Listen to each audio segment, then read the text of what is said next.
Welcome to the True Blue Riffcast, the #1 RiffTrax podcast in the world.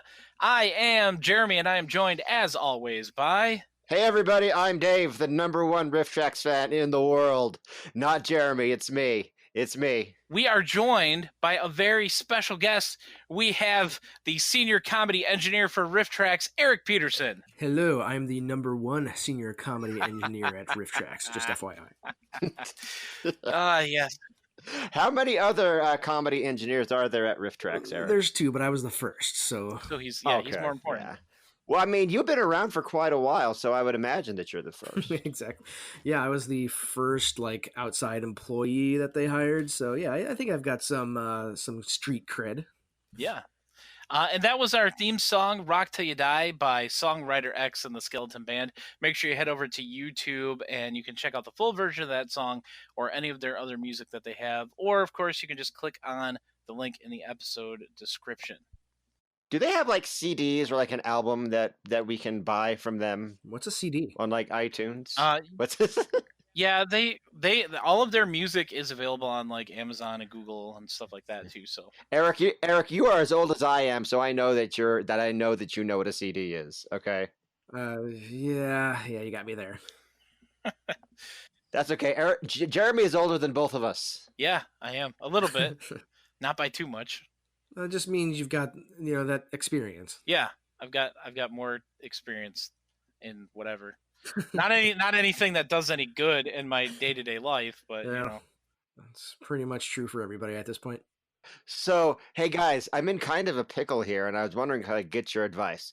Do either of you know if it's illegal to mail human remains through the Postal Service? Again with this, Dave? I believe it is, but only if it's somebody that you knew. If it was a stranger, it's totally cool. Oh, thank God. Okay. Oh, all right. Wow. Okay. All right. Or especially, and doubly true if they were possessed by a demon, and then you're really just, you're doing what you had to. So yeah. Well, I mean, I think I was doing what I had to. Well, anyway, I don't want to get into to why this is a problem. I just needed to know if that particular act was illegal. So, thank God it's not. You have to check your local state regulations on that one. I don't want to deal with that type of investigation, Dave.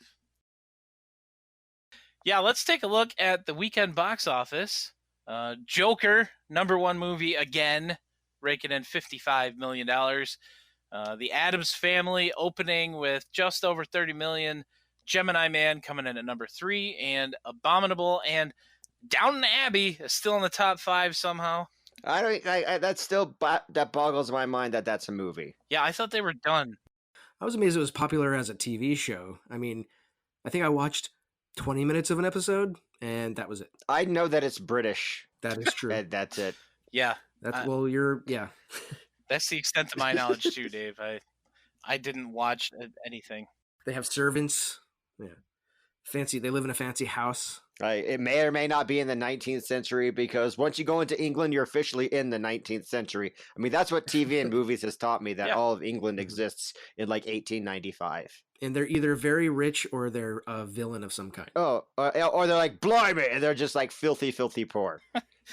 Now, I didn't even know that there was another Addams Family coming out. So, I mean, I guess the 90s really are back. Or the 60s. Or the 60s.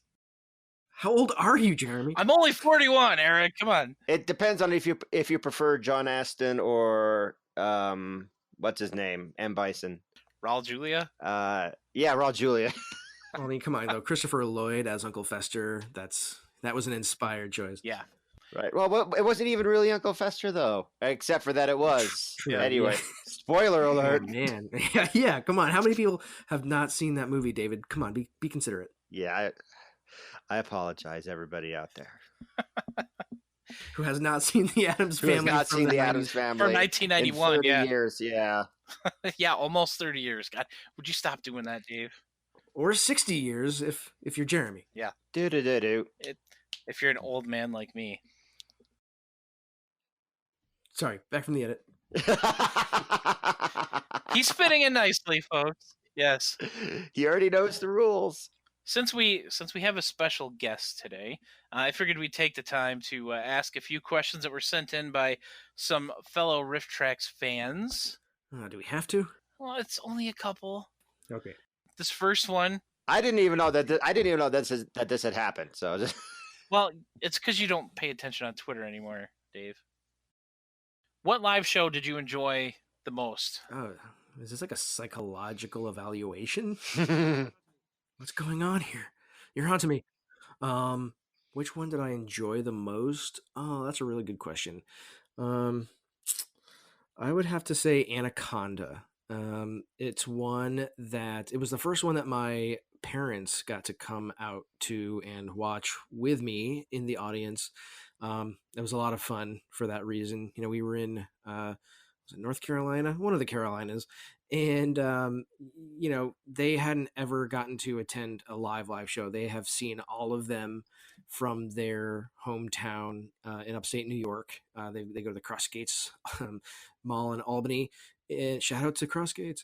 And so they've seen everyone, you know, and this was the first time they got to come out and actually hang out with me and sort of take a look behind the scenes and generally be in the way of things. Just kidding. No, they were fine. They were great. And you know, they had a great time.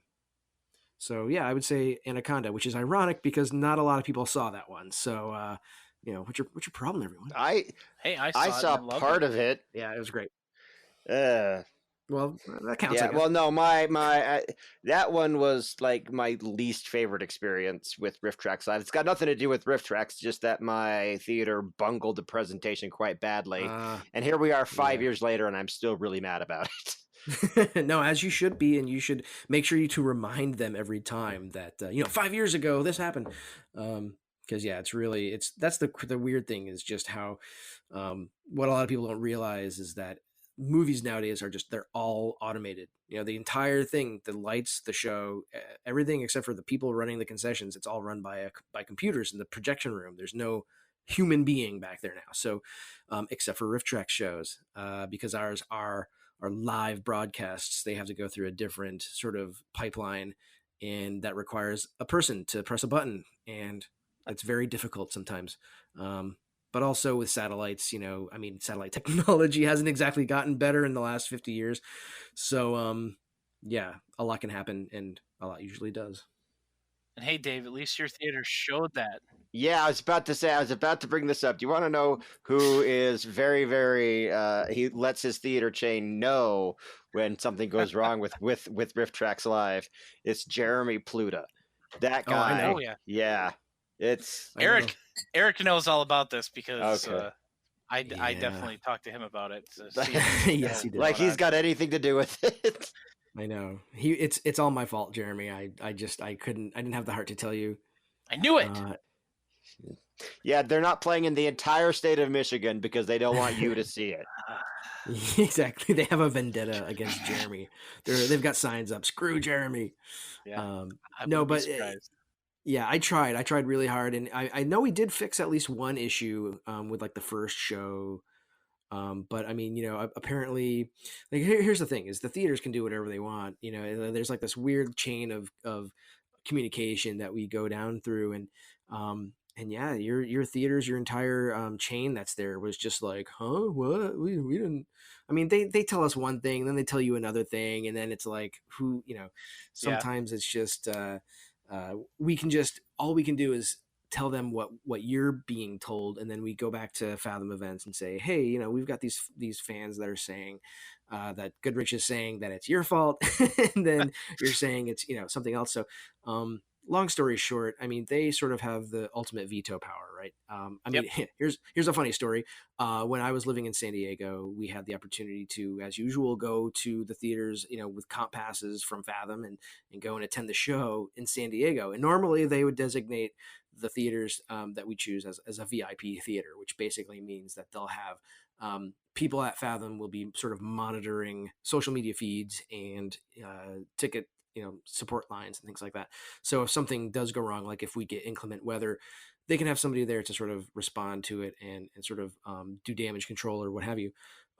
But even though our theater was a VIP theater, they decided that they were going to close the theater for a private management event. Who Oh, knows? you're kidding me. I don't know what it was, but I just imagine it was one of those. Remember, they used to have those ads for like, have your business meeting here. And there was like a guy with like a slideshow and a laser pointer. Yeah. And I'm just imagining it was one of those things. And it's like, really, you really had to shut down the theater for this. You couldn't just do this at like Applebee's. I mean, come on.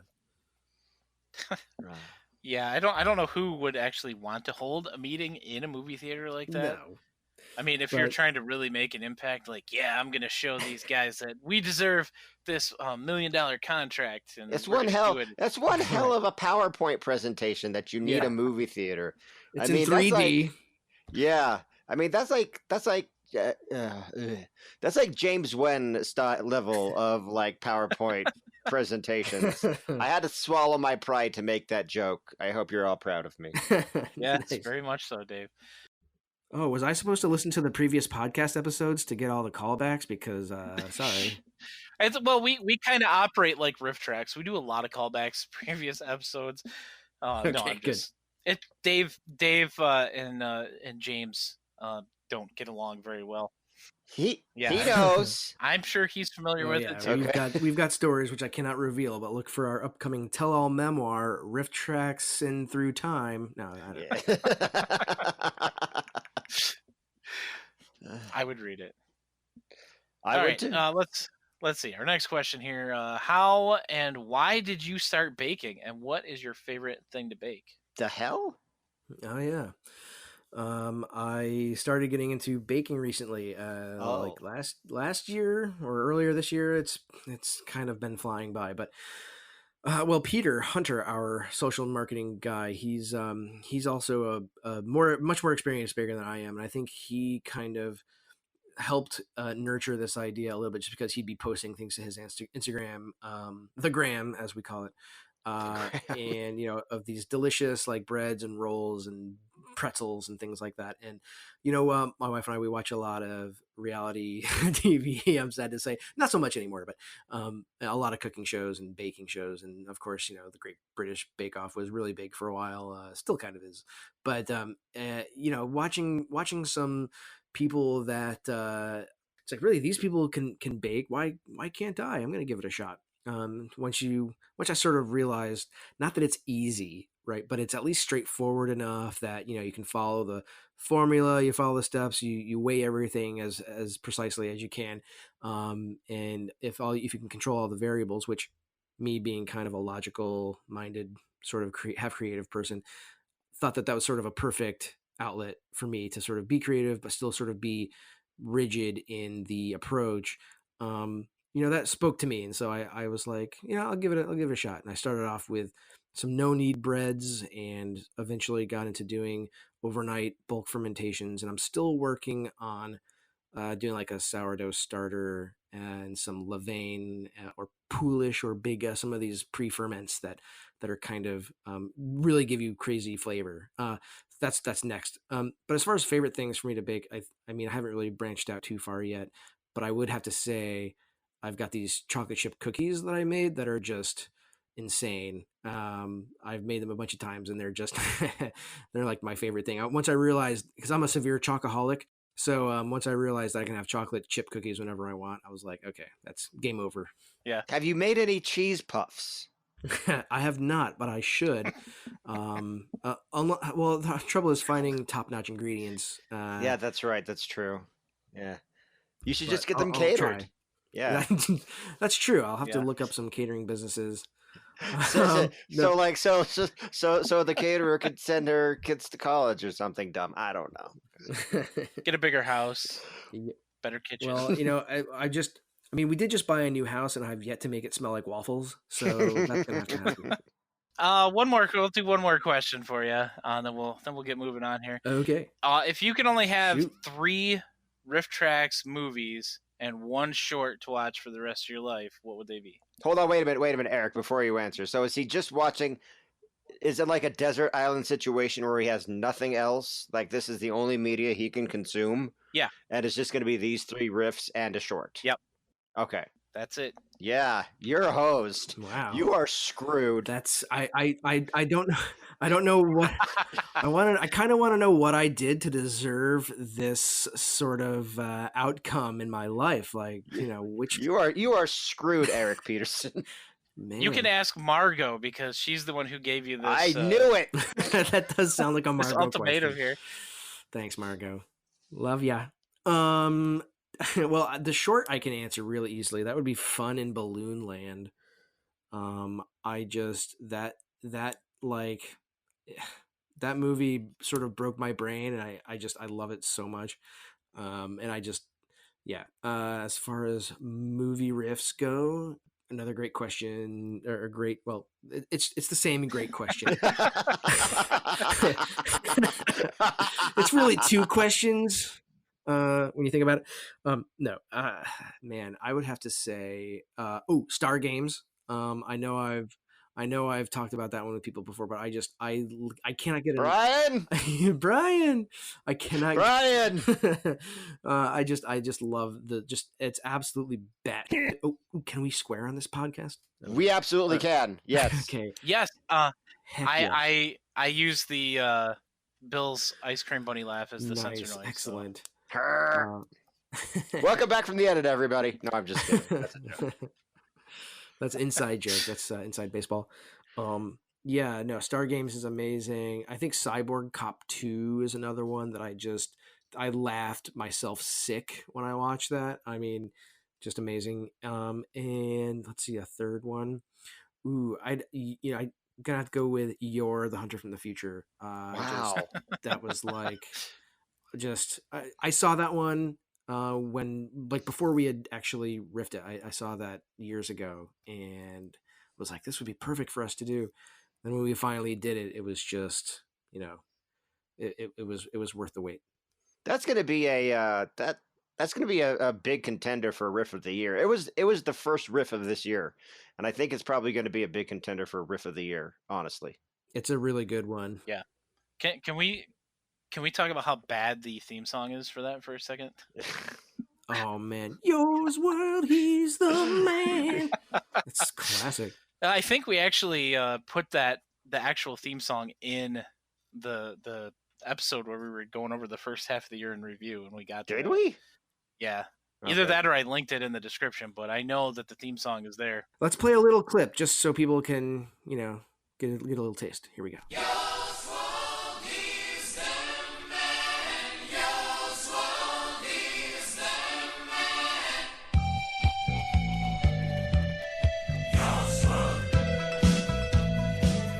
And we're back.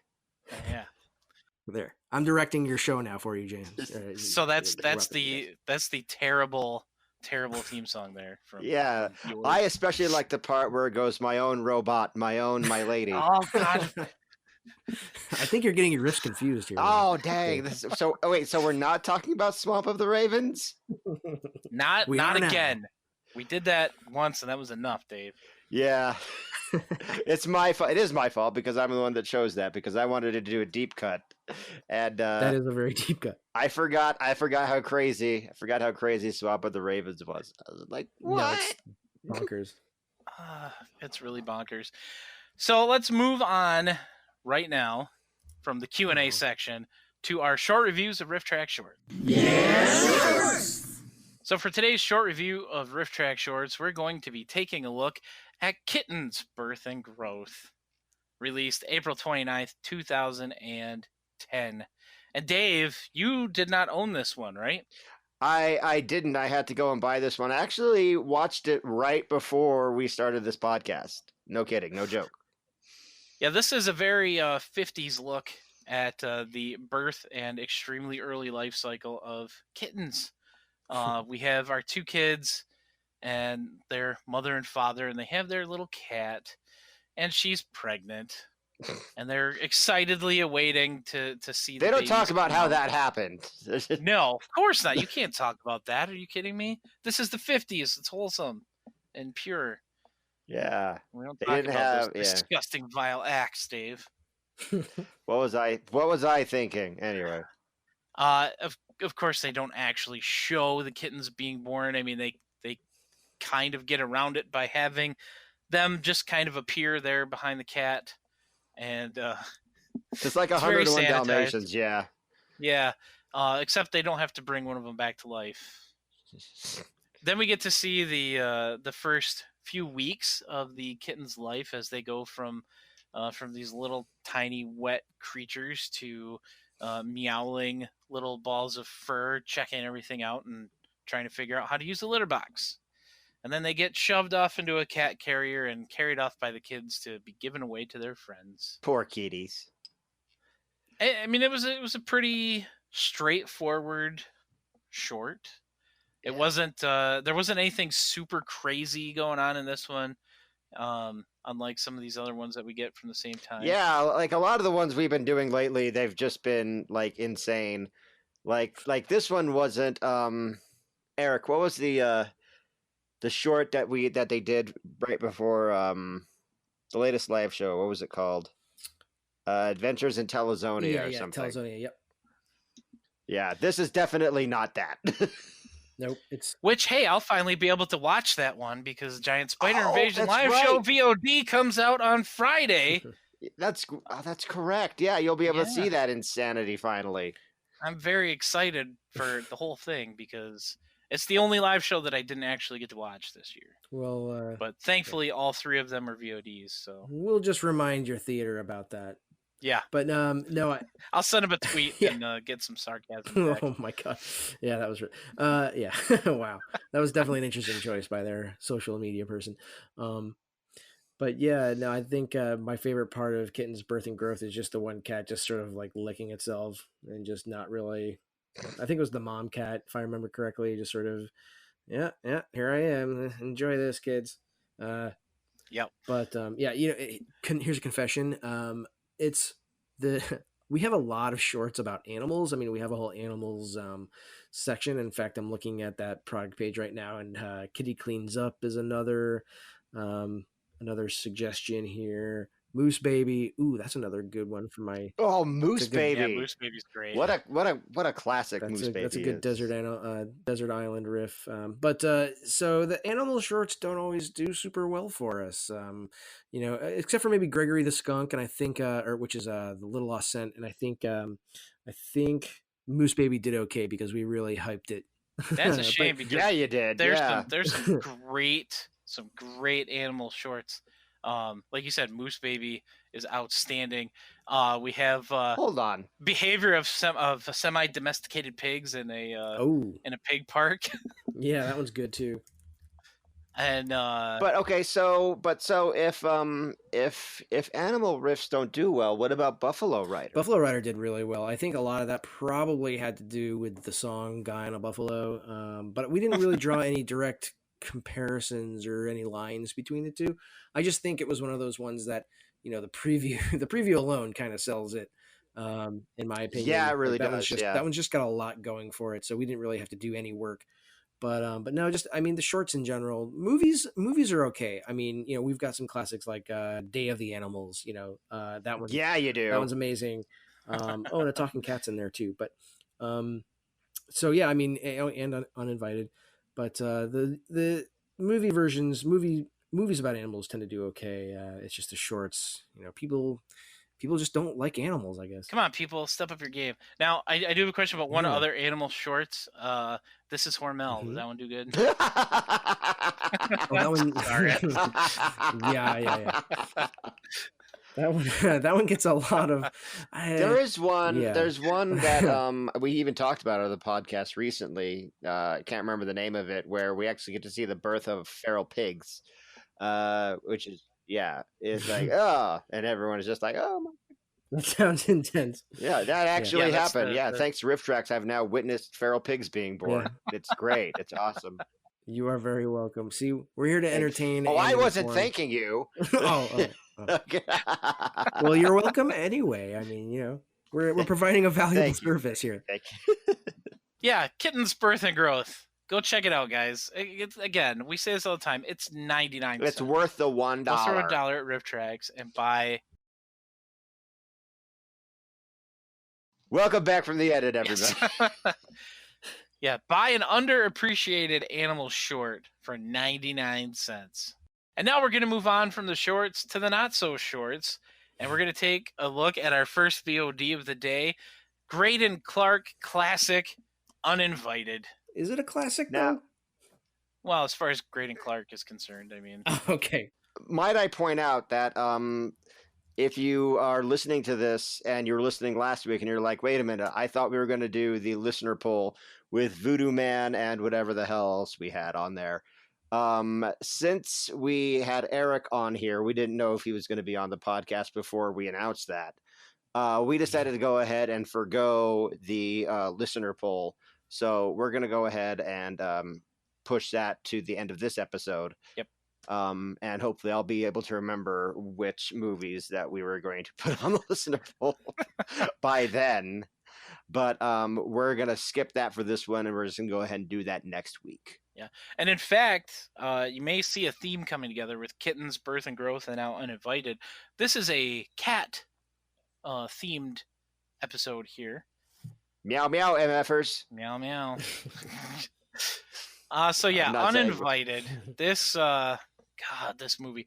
I had seen this years ago, and I had forgotten about it until RiffTrax announced that it was released, and I was on it immediately. I jumped all over this release because I remembered the bad cat puppets coming out of the larger cat puppet. Like that scene just always hung around in the back of my mind. And watching the whole movie again did not disappoint. This is a film about a genetically altered mutant cat that was placed inside a regular house cat, and then it escapes and starts killing people on a boat. It was such a bulletproof plan too. you know, wow. Like the one thing I remember about this movie, in addition to like the cat, like the terrible cat monster, is that the bad guy on the boat who has this mustache takes like, and even Kevin even comments on it. It's like he's like this badass kind of like rich bad guy kind of mustached guy, and he's eating a banana in front of like these sexy girls, right? And it's like the most non-macho like thing you could be doing for a very long period of time on screen. Yeah, he takes forever to do it too, Yeah, right? to like eat this banana. It's like what the heck is going on? And then sometime later, like this is Graydon Clark, because I don't think Graydon Clark's ever been around drunk people. And Probably not. yes, yeah. So he's very much like what's his name? Rick Sloan. Anyway, but he there's a drunk. There's a guy's drunk, and he's at like the helm, the pretend big helm wheel there, and he's drunk, and for some reason, like he should be singing like a nautical song, but instead he's singing "Battle Hymn of the Republic." Which doesn't fit like the cat theme or the boat theme at all. So like it's like what is happening? Like this doesn't make sense. And then of course at the end, the kid from Star Games shows up in a prequel cameo. So yeah. They could have been singing like "Blow the Man Down." yeah, At something least. like that. Some kind of nautical tune, Or Popeye like the Anchors Sailor Man. Away or something. Yeah, But yeah, Battle I Hymn don't of the know. Republic. yeah. There's a really good cat related Golden Corral's new slogan callback in this one. Oh, really? Yeah. you guys know what I'm What is talking it? about? Yeah. Well, what is it? Yeah. Do you remember? Well, so there's one of the guys on the boat, one of the dumb guys, is throwing food at the cat, and he says, "Come here, pussy, and get some food."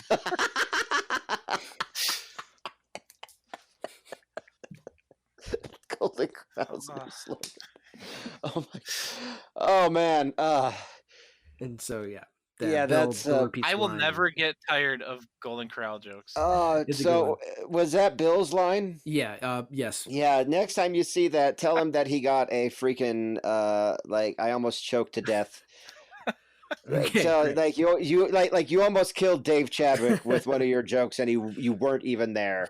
Excellent. He'll be angry because he didn't finish the job. That's right. And then of course Graydon himself shows up, and he's the lab doctor in this. And I just you'd think he would have learned by the time he directed Star Games, but no.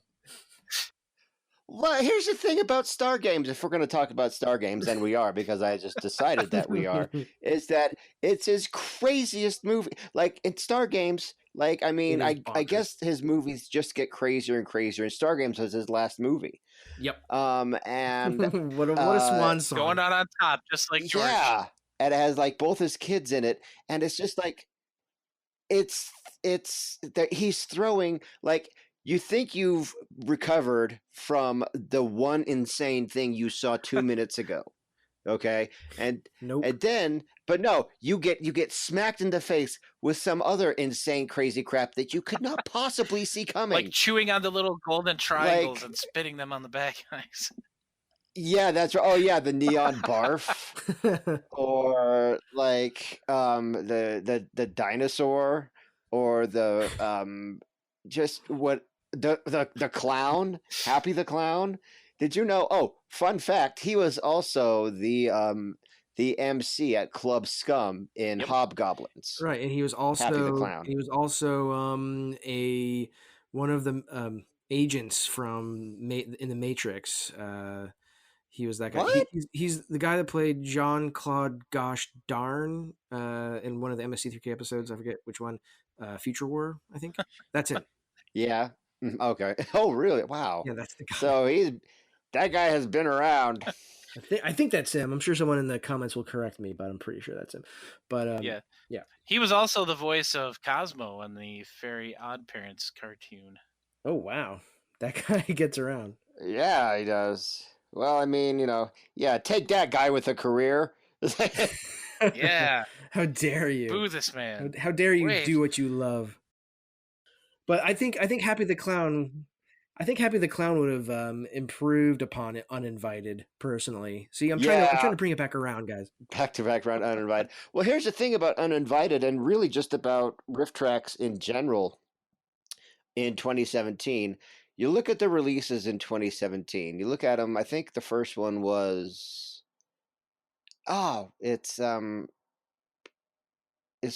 wasn't Retro Puppet Master, it was Wonderful Land of Oz. Okay. It was Wonderful Land of Oz. And then around February, March, things start to get a little crazy, and we have what's called like the Bear VOD Bear Run. Where there's yes, that's right. Where there's like a bear featured prominently in like 4 or 5 VODs in a row. And that was not on purpose. Okay. Grizzly and Day of the Animals, Star Games. Yep. And I think, that's right. I think Kevin even tries to make the cat and Uninvited into a demonic into a bear. Yeah, into a bear. Yeah. It's a bear. But dude, 2017 is like, it's just like in the history of RiffTrax, just like the releases, what you guys chose to release. You guys threw a lot of insane, crazy crap at us that year, man. Yeah. I mean, it was awesome, but it's just like, for me, every Friday, I was just like, okay, well, let's see what insanity we're going to get today. It was, I had one hell of a time writing up the RiffWiki year in review, because just like, it was just madness from start to end in 2017. It was great. Yeah, that's right. It was awesome. We had like Oblivion, I think, was in there. Oh, go to hell with Oblivion. No. Oh my god. Psychotronic Man. Dude, Psychotronic Man was so awesome. Pressure Point. Oh. Yeah, Pressure Point was good. Now I'm looking at the catalog page, but yeah, that was a good year. Replica. Yeah. So boo. Which, I mean, I still can't believe James Wynn let us release that for him, but there we are. I can't believe that either, but I'm really glad that he did. Yeah. But I bought the unriffed version before. Me too. The riffed one came I sure out. did. Yeah, that's the way to go.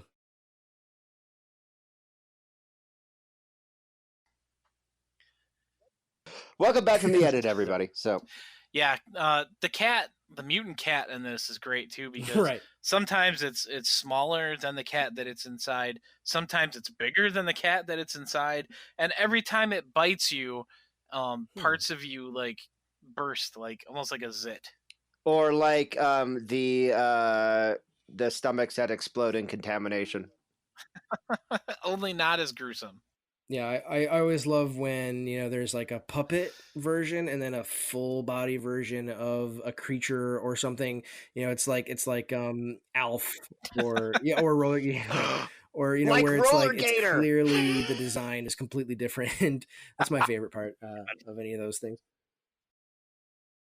The listeners of this podcast hate Roller Gator. Yeah. But I love it. So I always like to bring it up. I always like to Hip hip. Cheerio. This movie also has George Kennedy in it. Oh yeah. He's dead now. Oh. Would you stop that?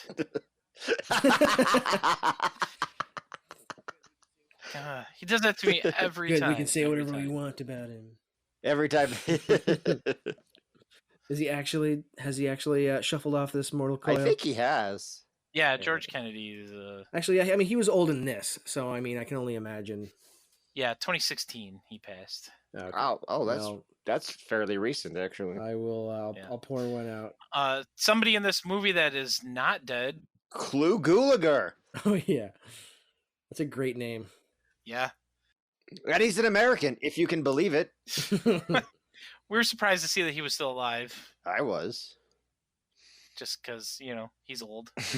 And What? He's older than us, yeah. What? I can't believe it. So anyway, Graydon Clark. Yeah, about Graydon that Clark, what a great guy that guy is. He's the best. Love you, Graydon. I mean, Graydon's good. I like to pretend he listens to us. I mean, he is in the group. He has. Oh, he is. Well, he has given us some classics, though. I mean, what's funny is that I did not realize that he had done Black Shampoo, which was I think we actually have a screener of that one. People have asked us to do more blaxploitation stuff, and I'm not sure if that one's doable because it's actually kind of porny. Kind from of what I've seen. Well, they're all porny. I mean, it's like sure. Guy from Harlem is kind of porny, but I mean, that's true. But okay, here's the thing about blaxploitation and RiffTrax is that I don't think you can top Guy from Harlem. No, you're probably right. Yeah, that'd be a tall order. Yeah, I mean, but yeah, well, you guys have done what 3 or 4 Graydon Clark movies now. Let's see. There's Final Justice, Uninvited, Star Games. Is that it? Angel's Revenge. Oh, that's right. Mary Jo and Bridget did that one. Yep. I think that's it. I mean, Dark Future. Yeah, I'd forgotten the Dark. Yeah. Dark Future. That's right. Yeah. Dark Future doesn't really have all like the great Graydon Clark craziness in it. It's just kind of like standard dystopia, bleh, right? It's like probably his more straightforward. Yeah, it didn't really feel like a Graydon Clark movie. Yeah, that's the weird thing about. I mean, that's why like when you look at Star Games, we're just gonna keep a tally of how many times we can mention Star Games in this episode. Well, I mean, can you blame us really? Because Star Games is it's insane. It's insanity. It is amazing. Yeah, but I mean, it's such a different thing. I mean, at least Uninvited looks like it has some production value, right? And Angel's Revenge, same thing. Dark Future, kind of, and then Star Games is like, I don't know. It's nothing. Yeah, it's just like went off a cliff. We just had time to kill, so we shot a movie. Yeah, we're like, oh, hey, we want to do one more movie. Hey, do you guys? Hey, little Jimmy and little Bobby, you guys want to be movie stars? Yeah, I'd be, because I'm sure that's how he talks. No, yeah, of course. But we're not going to make him mad, are we? No. No, I don't think so. But yeah, no, he has done an impressive array of I guess classic riffs here. I'm going to see if there are any others that although it's not as substantial as even the guy that directed like The Last Shark and The Bronx Warriors. He did that one. That's the same guy. Oh, okay. And he also did Light Blast. Oh my god. What? We shouldn't be pushing Light Blast, even though we both love it. We really shouldn't be pushing it. Ooh, Eric Estrada's in that one. Yeah. Yeah, it is. That movie is Connor- that movie is crazy. Connor told Google me it, you guys everybody. were going to do that one. You haven't done it yet. What gives, man? Yeah, this is a big thing for him. I do a thing where I don't I'm not like, oh hey, do this, because I kind of prefer you guys to do your own thing and like be great that way. So, but Jeremy has a thing about you guys not doing Light Blast. Well, we'll have to see if we can get. I have a thing about them not doing a couple movies, but I'm okay if it never happens. I mean, it just would be. I mean, so do I. Fun to see them do. You know, Haunted Wing. Why haven't they done Light Blast yet? Yeah, really. No, you guys don't want to do Haunted Wing. That thing's a pile of crap. Yeah, even we have standards. Yeah, I know. You should. All right, I just added Light Blast to my Amazon watch list, so I'll pre-screen it for the guys. Oh, dude, prepare yourself. It is so much fun. It is. It's like. Meanwhile, clearly not that racetrack. Awesome. You'll know when you see. Dave and I watched that one roughly around the same time. It was at least the same day. I don't remember if one of us watched it before the other, or if it was kind of simultaneous. Oh, I watched it before you did. Yeah. Yeah, we were just sending messages. I think you found it, and I watched it before you did. Yeah. Like the whole time. Yeah. It's like, but what anyway, the hell is going on? Did he just push a gun through a turkey to shoot a guy? Spoiler. Yeah, it's pretty bad.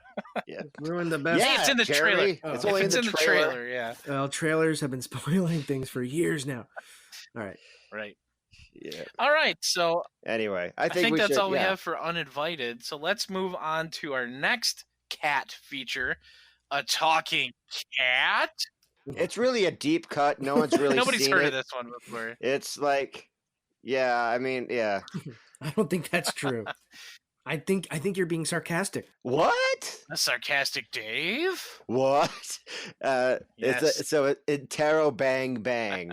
No, it's Bang and Taro Bang, because it's Bang and Taro Bang. Yes, because there are 2 exclamation points. It's exclamation point, question mark, exclamation point, and the Taro Bang is technically the question mark, exclamation point. Oh, see, I always thought in Taro Bang was exclamation point, question mark. And that it was in Taro Bang Bang. Welcome to Punctuation Chat, folks. As we discuss the Taro Bang. And actually, I think we're all wrong, because I think it's actually, there's a symbol for it that's almost a combination of the two, like they've been merged in a transporter accident. It's actually kind of a cool. Like a schwa. Exactly. Wow, you just transported me back to like 3rd grade English. Thanks, Dave. You're welcome. It's what I'm here for, or whatever. Yes. But A Talking Cat is another one of those lovely movies directed by one of our favorite directors, David Decato. Oh, tell them the discovery that you discovered earlier tonight that you could not believe. While I was watching A Talking Cat, I decided to go through the list of movies that he has directed. Oh. And, I'd seen about the other stuff, all the movies with the shirtless guys and all that good stuff. And, of course, Journey, The Absolution, another RiffTrax release. And he directed that? He sure did. Wow. That's why all the guys had their shirts off half the time. Oh, I had no idea. But he also directed one of my favorite RiffTrax releases from a few years ago, Retro Puppet Master. Yes. With Greg Sestero. Yeah. And I did not know that he directed that one. He used a different name, I think, to direct it, so I wouldn't have known just by looking at it. But well, that's what he does. That's kind of like his thing. I mean, I think technically A Talking Cat and Santa's Summer House are directed under Mary Crawford or something. Yeah, Mary Crawford. Using the same house for both movies. Furnishings provided by people who worked for him. We have extremely strange taste, by the way. I mean, a tree wearing boots and half a car. And... I mean, at least he doesn't do the thing that Neil Breen does, where he does all the catering himself, but then he uses fake names for all the various parts in the credits, and then at the very end he has a thing where he says all of the names with an N or a B in them are all Neil Breen, or yeah. So at least Dakota isn't quite that eccentric. Wait a minute. What a That's an interesting little tidbit. Yeah. I've never watched through the credits of one of his movies before. Oh, but see. I was mad at Neil Breen. I think with his no, I'm serious. Like his fourth Oh, movie. it was terrible. Yeah. Well, I mean, they're all terrible, but I mean, Well, I mean, you're right. It's a relative scale. yeah. But I was kind of. It was just exactly the same. It was exactly the same thing as his first three movies. And I was just like, well, come on, man. It's just, like if I'm paying you $40 for a DVD or whatever it is that he does, it's just like change. I mean, look, I know what I'm getting into. I know this is going to be terrible and garbage, but at the same time, it's like I kind of want it to be a little bit different. But no, it was just kind of like the same thing as Fateful Findings and Double Down. Yeah, I've heard that his latest, though, Twisted Pairs, actually kind of got the old Neil Breen magic. So I'm gonna have to check that one out. Oh, I might have to check that one out. Drop. Yes, yeah, he plays two parts. That's the one where he's like twins or something. Which is just like that's what I wanted. Yeah, I wanted double the Breen. So it's double the Breen. Double the fun. Yeah. So a talking Anyway. cat. What? Yeah, I was about to say, was Neil Breen in a talking cat? That was my fault. That Sorry, would have guys. been fun. A talking cat? Yeah. He was the guy who ran over Duffy. Oh my god! And he had to get just like that gauze wrapped around his head. He appears only in voiceover, talking about how he's disappointed in our species. He'll share anyway, so Jeremy, who's the star of A Talking Cat? That would be Duffy the cat, aka Eric Roberts, who filmed the whole thing in his living room in about 15 minutes. I don't think he filmed it at all. Or, well, he recorded his part in his living room, and it took him about 15 minutes. It's like when people record something on their phone, they say that they're videotaping something. It's like, no, Yeah. Dakota didn't film this. Yeah. Yeah, no, he gave the money that he made to this to like a children's hospital or something like that, which was the whole reason why that children's hospital. My wife said, it was only like $50 probably. So yeah, I was about to make that same joke. Not too helpful, but yeah. So what happens in A Talking Cat, Jeremy? Give us the rundown. Well, let's see if I can actually explain this correctly. We have the software engineer who sold his company and is now retiring, his 17-year-old son who doesn't know how to talk to girls or swim in the pool that they have in their backyard. And then we have a totally different family where the mother is a caterer and her best dish is cheese puffs. Yep. Made all out of top-notch ingredients that she loses money on each cheese puff. Yeah, she somehow manages to live in the middle of the freaking redwoods. That seems like a really bad business plan, but yeah. And her fraternal twin children, one who's smart and one who's like Rod from Birdemic. He sits there working on a fence that doesn't need. Yeah, Dave, he's dumb, but he is pretty. And he's got imagination. Yep. At least according to Duffy, who, by the way, can talk to people, but only once. And to give them vague life advice. Yeah. Or just like he's like Dumbledore. He only gives them enough information to get them into trouble. Read your shiny beeping box. the beeping, yeah. Go take a walk in the woods. Yeah, he's got the weird arbitrary rules where he can only speak to a person one time. But sometimes it's telepathic. Sometimes his mouth is moving, if you can call it that. Well, so that's another thing. It was the special effects in this movie. the one. I don't think you can call them special effects at all. Yeah. The special effect. Yeah, special effect. Yes. That would be the sparkling on the cat after he's brought back to life. Oh yeah, that's true. Like, hey, Duffy, you're a talking cat. Shouldn't there be like a teeth and tongue when your mouth opens or something? Yeah, shouldn't your jaw move? This movie is insane. It really is insane. And yeah, the only way I can figure that this got made, and I think Dave, you and I have talked about this before, is that it's a Russian mob money laundering thing. Oh, kind of like what people thought The Room was for a long time. That Tommy Wiseau was like some kind of like crime lord. Yeah, that the only reason they made the Yeah. money or the movie is just to launder some money. And I mean, if you look at the movie that was released by this director, immediately following it, A Talking Pony. A talking pony. Oh god. I rented that for $1 and I could not get through it. I rented A Talking Pony for $1. Couldn't do it. Like but here's the thing. Here's the thing. I barely made it through A Talking Cat the first time.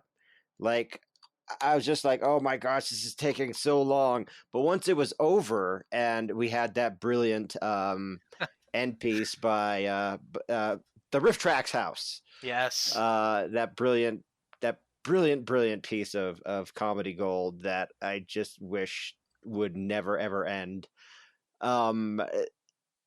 Now it's my favorite thing. Like I can't get enough of it. In fact, I forced my brother. I went up to his house and I downloaded. I signed into my RiffTrax account from his computer without him knowing it. Well, he was right in front of me when I did it. But I'd be like, "What are you doing? I'm downloading this. You have to watch it." And I sat there and I made him watch A Talking Cat with me at his house. Excellent. And he's like, "Do we have to watch this?" I'm like, "Yes, we do." And he's complaining the whole time, right? And at the end, he was so mad. Like he was mad at me, but he was also mad at the movie and at the cat. He's like, "This cat is an asshole," right? Yeah. Like, and I'll just be like, and to this day, it was like a year and a half ago. I'll like send him text messages, right? Like, "Oh no, oh my gosh, you're not gonna believe it." Like, "What?" "The cat is talking to me." And then he'll like call me a bad name. He'll be like something that I'm not gonna say on the podcast, like "blah blah you," right? Like I'll just sit there and just laugh because he hates it so much. So I think the reason why these movies exist is a lot less what's the word I'm looking for, scary, or I think it's a lot a lot less than that. I think it's they got to pay their SAG dues, right? And it's like make a movie. It's like $100 a year. So I think they literally just they have to have a movie in the works all the time. Otherwise, how else are they going to pay their dues? That's my theory anyway. So Eric, tell us a little bit about your first experience with this movie. Were you aware of it before RiffTrax, or did you see it come down the pike and like, what is this? What is happening? Yeah, so I actually had heard of this because there's a one of my favorite video editing groups out there, Everything is Terrible, did a 3-minute version of it back in 2014, I think. How could you get it in just 3 minutes? Oh, it's great. How? I'll send you guys a link to it. They do these all the time where sometimes it goes longer than 3. Sometimes it'll be like a 4-minute, but yeah, they do a really good job of condensing everything into a really short period of time. And so I think they had actually shown it at one of their live tour shows, and it was just one of those things where you're just watching it going, how, why does this exist? So yeah, I sought it out and found it, found the whole movie somewhere, Amazon Prime or something. And yeah, so I had actually seen this one prior to the Riff coming out, and I think I don't know if I sent them this. I think it just sort of made its way to us naturally, organically, artisanally. No, but I think we get we plumb the depths all the time. And for A Talking Cat, I believe we had actually worked out a deal with David Dakota, and for this, and Really? yeah, and he likes us. He's one of the directors that actually likes us. So Nice. yeah, I think we're trying to get more. I would love for us to do A Talking Pony, but That would be yeah. great. So anyways, I digress. Yeah, I digress here, but yeah. So yes, to answer your question, Dave, yes, I had seen it prior.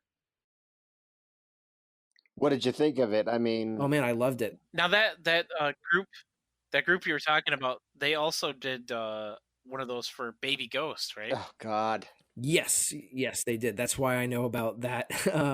And actually, I had learned about Honor and Glory, and yeah, I learned about a bunch of movies. Miami Connection, I think I learned from them. Maybe I can't remember, but yeah. So you brought up Baby Ghost, so you're probably not going to edit that out. So let's tell everybody briefly what Nope. the hell Baby Ghost is. Because I know we've alluded to it in the past. I've sung Baby Ghost, and I'll just say Google it.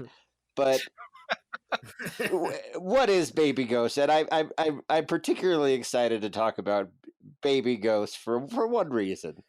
I mean, that's one of the ones I don't think we've screened it, and I think so far it's a no. But I think because it's got Joe Estevez in it, you know, so I think there's and it's $1.99 on Amazon Video. It's not even free on Prime. How does that work? Well, because no one wants to see it. Yeah, true.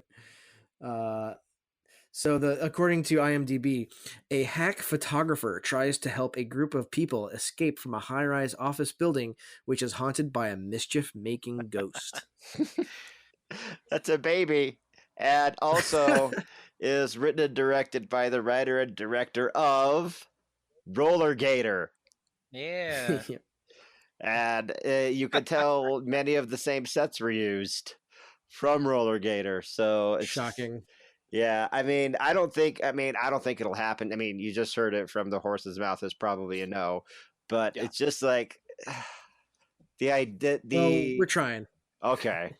But I think we actually have a deal with that director too, so I think we're just gonna like ply Mike with beer and and fish, canned fish. Yes, exactly. Some Scandinavian treats. I don't know. Some bacon. Eric, you said you watched The Talking Cat before it was Rift, yes? I did. I watched it a couple years prior to that. Also, it was up on Netflix for a while. It was? Right. Yes, that's correct. I made my nephew watch it with me. He likes all the bad movies too, but he watches them intentionally without riffs, and he I don't know, he just is a glutton for punishment or something. But yes, I have clear memories of watching this movie on Thanksgiving over at my mother-in-law's house with just my nephew in the room, and we were laughing our heads off at how terrible it was. And I knew from that point that I needed to see this movie get riffed. And once it was announced in the Kickstarter a couple years ago, 2017, that it was coming out, I knew that I had to throw my money at that one immediately because this needed to get made, and I'm so glad that it did. Because like Dave said, it's a favorite of his, and it's a favorite of mine. I've watched this one at least 15 times. Nice. Which is probably low compared to Dave, but I've watched it. I've watched it a few times. I haven't watched it as much as something like, say, Ghost House, but that's only because it hasn't been around for quite as long. But it's right up there with Samurai Cop, right up there probably on the same level as The Room, but probably not like right up there with The Room, if that makes any sense. But it's definitely the biggest thing you guys have done recently. I don't know what else to say. Like, if you guys haven't seen A Talking Cat, it's the best $10 you'll spend at RiffTrax in at least 2 years. Yeah, I would agree with that. I think it's a really solid riff from start to finish, and I'm not just saying that because I work for RiffTrax. But no, it's really funny. I mean, I think it's one of those perfect ones because the movie itself is just so, again, WTF. Like, you're watching it. Like, why does this exist? Yeah, no, and I love those. That's for me, that's my favorite thing. It's just whose idea was this? The fact that this got greenlit and made and people put time and money into it. I love those sorts of things. And yeah, it is for me, it was sort of a classic in the making, and I was really glad when they delivered the riff, and I felt like they had actually knocked it out of the park, and even exceeded my expectations, which were already kind of high. But yeah, no, it's classic. I think the fact that Eric Roberts, they got him to do it, which I guess because they're neighbors. I think they actually are neighbors in the same neighborhood, like down the street from each other. Him and Dakota.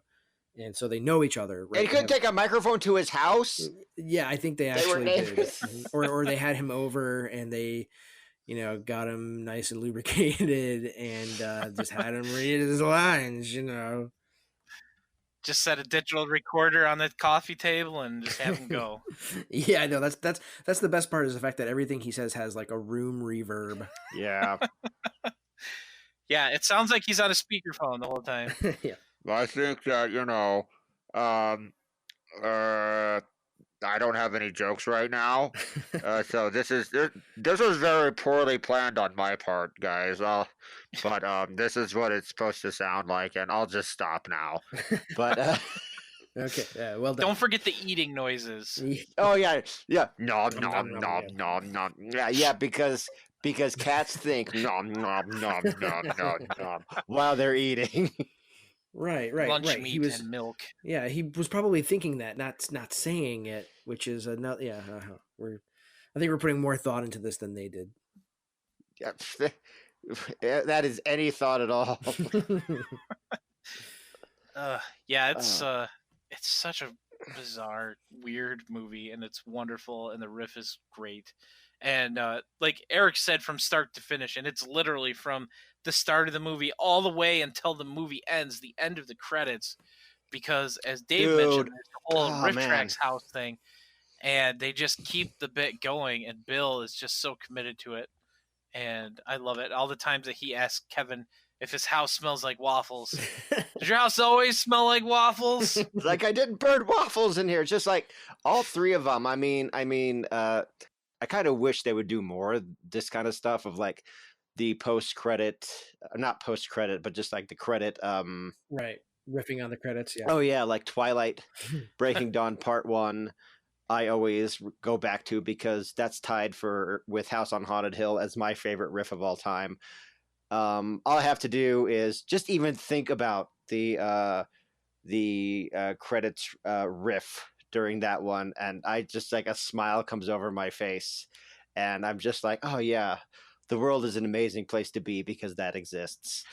I just think that this bit on A Talking Cat may outshine what they did on Breaking Dawn Part 1.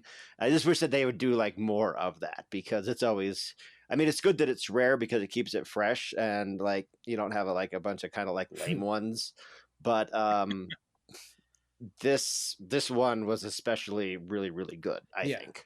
Yeah, they did it in what, Radical Jack? Yeah, they did it. Yeah. Yeah, where Kevin just stuck around to just like do a final sacrifice callback. And then for like the entire credits. Yeah. Was it Hawk the Slayer where they brought back Bill doing the voice of the animated Nazi Hawk over the credits? Wow. You're getting that's a great callback. Yeah, we go deep on this on the True Blue Riffcast, Eric. Yeah.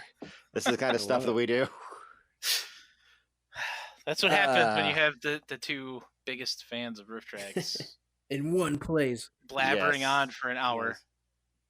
Yes. But anyway, does anybody else have anything to say about A Talking Cat?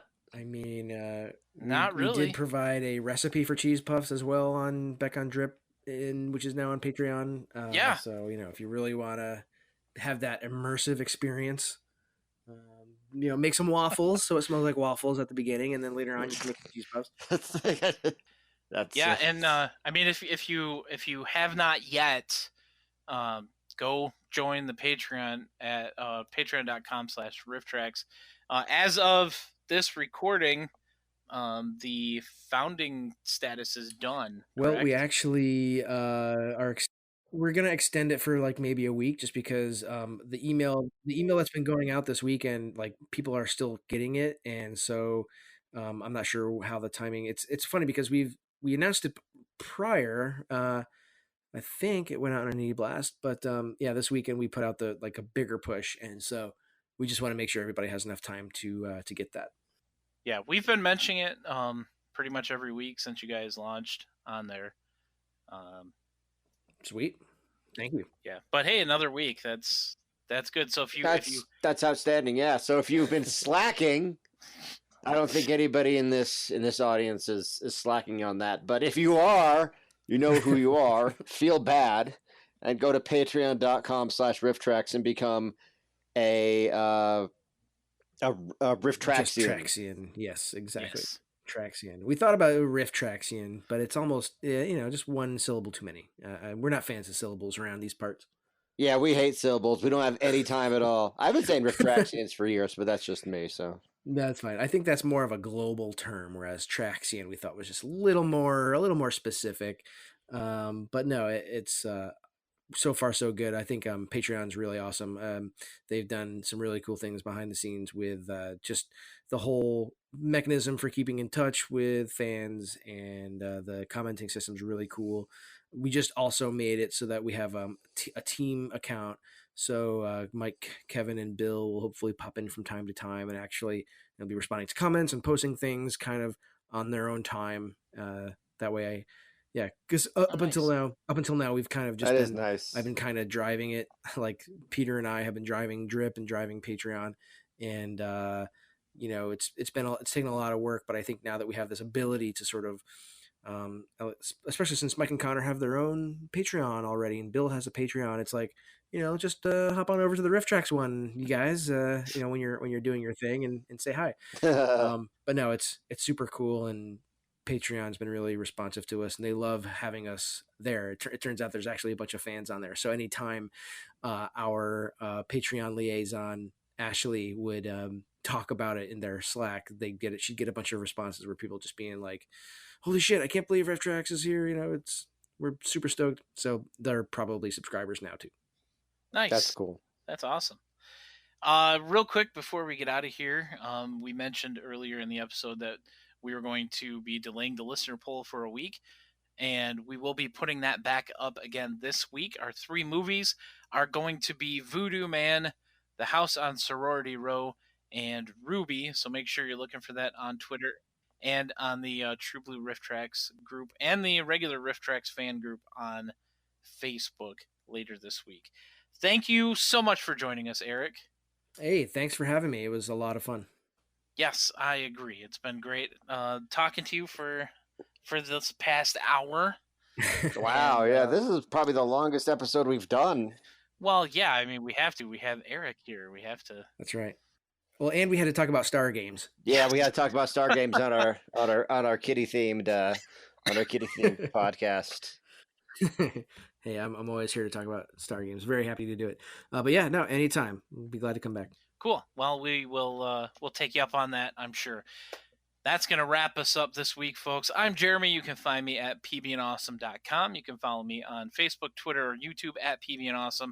You can send me emails, jeremy at trueblueriffcast.com. And you can follow the podcast on Twitter at tbriffcast. And I'm Dave Chadwick, a.k.a. Sugar Ray Dodge. You can check me out on the web at sugarraydodge.com. You can send me emails at dave@trueblueriffcast.com. I'm on Twitter at Sugar Ray Dodge. I also wrestle locally as Charlie B. So buzz MFers. Do a search for Charlie B on Facebook. You'll find my wrestler page right there. Also, the Sugar Ray Dodge thing right there. Be sure to check out the True Blue RiffTrax fans group. Yeah, True Blue RiffTrax fans. Yeah, group on Facebook. Something like that. Yeah, I can't even remember the name of my own group that I created. True Blue RiffTrax fans group. So we're growing, and we want to keep growing. So come on, join us. We have lots of fun over there.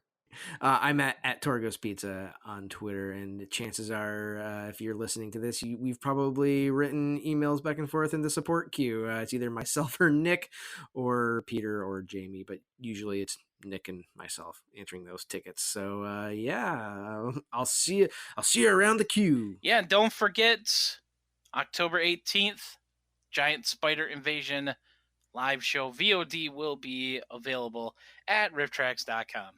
And we will see you guys next time. Rock till you die. Rock